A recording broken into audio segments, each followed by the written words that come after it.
Ambassador, I will say frankly, I'm one of the people who thinks you should be expelled from this country, and I believe that it's to do with the policies of your state.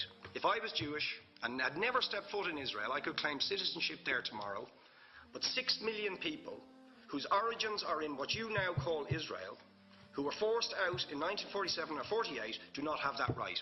Isn't that part of the reason why the Palestinians are in dispute with Israelis? Because you deny them the right to return to their homes and to their land and to their villages, and that they have a legitimate claim, even under international law, to return, but you deny them that right.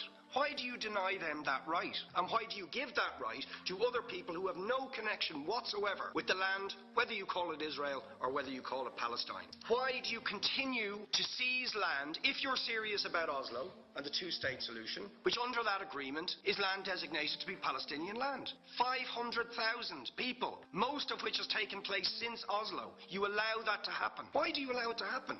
If you're serious about giving this land to the Palestinians, it's absolutely extraordinary. Are you not just taking us, Ambassador, for idiots? That you can say with a straight face, we're serious about peace, but while we're serious about peace, we're going to seize Palestinian land. And you expect the Palestinians to just sit back and do nothing about that. Now, you know what the Palestinian people have been asking for. Far less even than some people would ask for. Because I believe the whole apartheid system should be dismantled. But what they've asked for is to lift the siege of Gaza. Just to lift the siege of Gaza. Let them have an airport. Let them have ports. Let them not be dictated to by a government for whom they do not vote as to what can go in and out of their territories, whether they will have power, whether they will have clean water, whether they will have medicine. What makes you think you're allowed to have nuclear weapons and the fourth biggest army in the world and visit destruction on the people of Gaza, but they have no right to defend themselves? They have no territorial sovereignty over that land. Could you ask questions, please? How do you